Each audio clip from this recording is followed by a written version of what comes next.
But hey, as the days do get shorter and the temperatures drop, thousands of Georgians start feeling more than just the winter chill. Seasonal affective disorder is far more common than a lot of us realize, especially for older adults. Those darker days can also bring some real health risks. So listen to this. The U.S. Census Bureau puts the number of adults 65 and older in Georgia at 1.6 million, which is a large and growing population, many of whom are more vulnerable to the emotional and the physical impacts of shorter winter days. The National Institute on Aging says prolonged isolation carries the same health risks as smoking 15 cigarettes a day, which is a major concern, of course, during these winter months. And they also add that social isolation and loneliness are not just emotional challenges, they can reduce life expectancy by as much as 15 years. Yeah, 15 years. So let's look at some of these numbers this morning. We've got Dr. Marcus Griffith joining us this morning.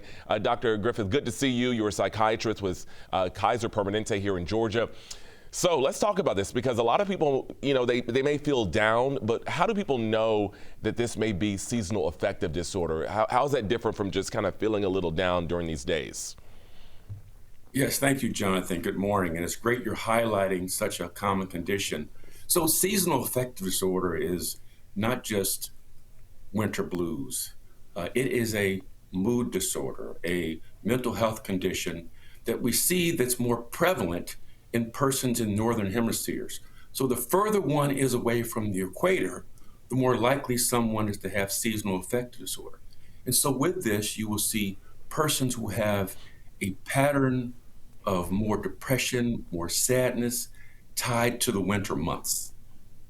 Yeah, and you talk about this because I think a lot of us, we know people who may be dealing with this but don't necessarily get diagnosed, if you will. So do you think it's underdiagnosed, or just a lot of people don't understand what maybe our neighbors or our grandparents, for example, may be dealing with? Yes, clearly underdiagnosed. Many times, depression, anxiety disorders go undiagnosed and untreated due to fear of being stigmatized or shame. So, older adults may be more prone to mood, depression, social isolation. COVID really helped to bring this into highlight how we need to socialize, engage, and interact. So many persons who are older adults tend to be more lonely, can be more isolated. So things that we can do to help them would be if you've got a neighbor, a friend, a loved one who's alone and isolated, reach out to them, encourage them to get out, go to their community center, their church or synagogue or mosque, a recreation center.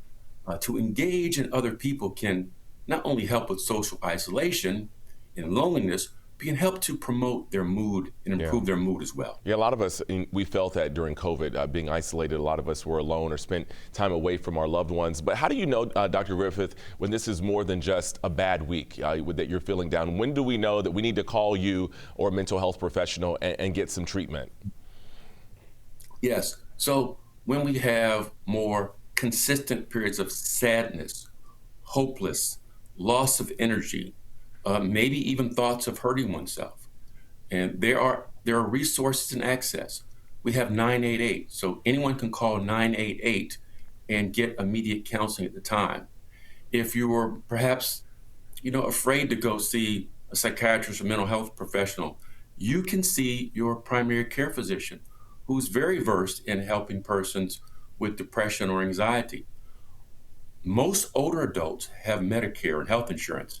If you're a member of Kaiser Permanente, you can look on the back of your card, you can call us, we'll help you at any time. But any insurance company has 24-hour behavioral health assistance. So we encourage people to not isolate, to reach out, to get help, because everyone at some point in their life needs help. Yeah, in the midst of all the things going on in the world with the economy, people dealing with job loss and other factors that can make them feel sad in addition to this. So what can we do when we talk about family members? We obviously can go get help. We can seek treatment with people like you. But let's say somebody like me, how can I help a friend or a family member who might be feeling withdrawn or sad as the days are getting shorter? Yes. So some very simple processes are simple check-ins. check in with them, every day. If you can't do it, perhaps a neighbor can. Encourage healthy behaviors, such as and during the holidays, lots of people want to have hot toddies and various holiday martinis, but alcohol can actually make sleep problems worse. It can be a depressant in itself, and it adds to weight gain. So limit alcohol consumption, increase your social interactions. Daily exercise can help.